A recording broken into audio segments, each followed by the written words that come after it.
Well, you're all rugged up, mate. Well, okay, I live here. I've come down to warm you up Have you? Yeah, with a conversation and my presence. There we go.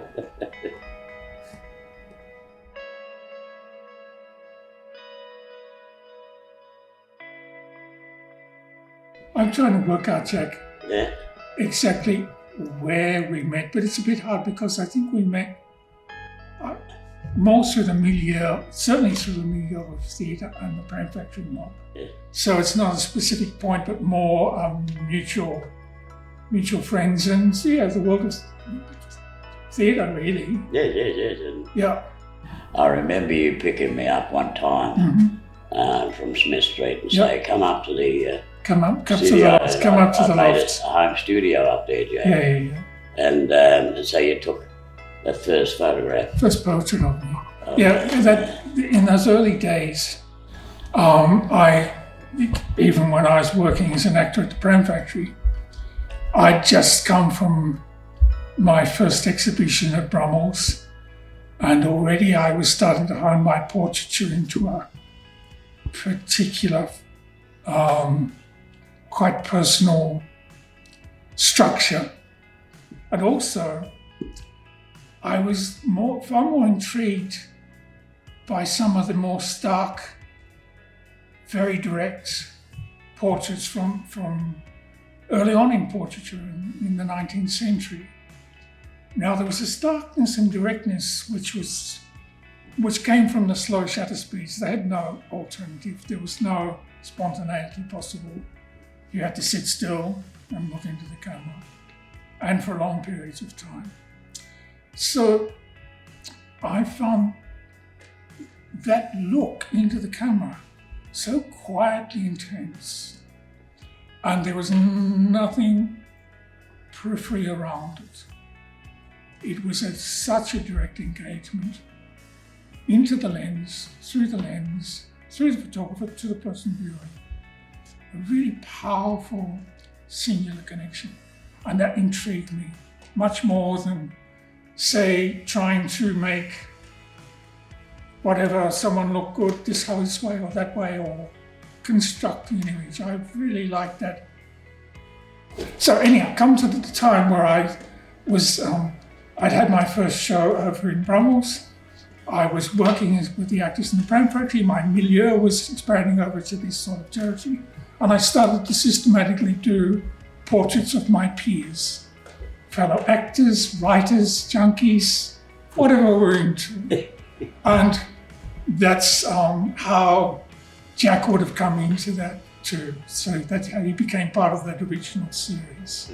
And that's how we really started forming a friendship. And from then on, over the years, whenever Jack was in the area, he'd come up for a cup of tea. And or if he was coming back from up on the hill where he'd been collecting the rent, so to speak, he'd pop in with his dilly bags. Pop in after a bit of time in the Majesties. Yeah, come round when he was out. Of which I've got 22 mug shots of my own. That's right, and then later on... in the archives, and I'm very proud of them, mate, you know.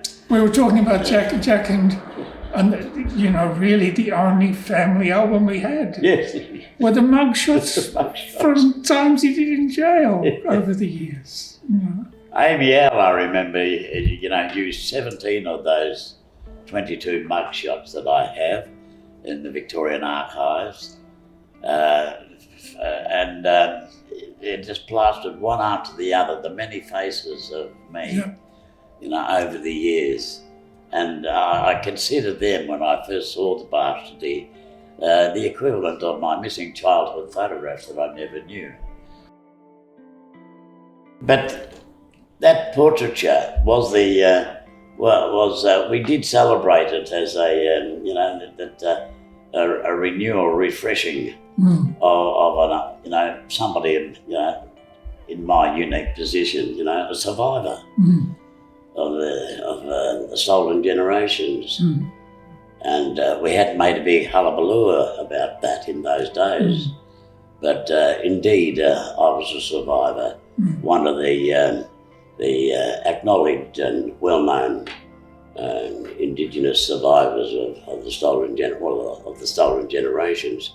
There are, of course, white kids that were stolen too, and I was lumped in with them in the Box Hill Boys Home as the only Aboriginal fella in the Box Hill Boys Home during my time there.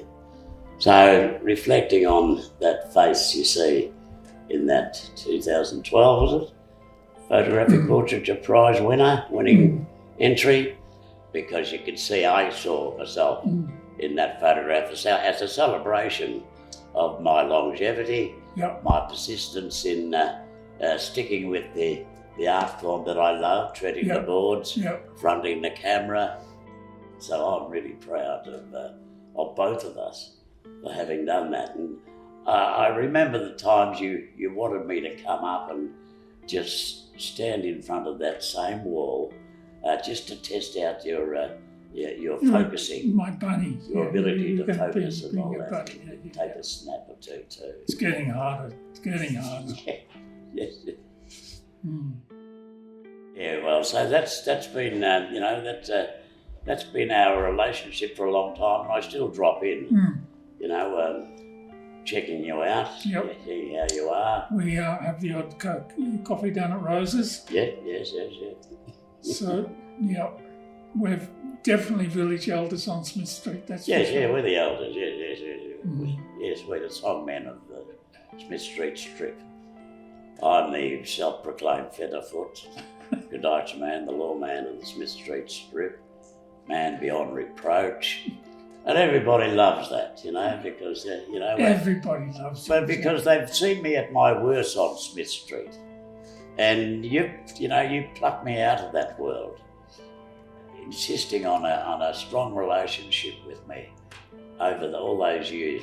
And that portraiture that you've done shows, a young elder in the making. That's what it does.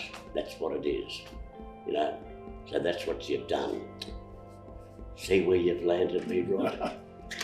See how far you've taken me. I don't think my photograph's done that, I think. Well, it helps. All these little initiatives, all these little bits and pieces are part of the journey of my rise to, from infamy to fame. I like to say. That's been a blessing. Yeah.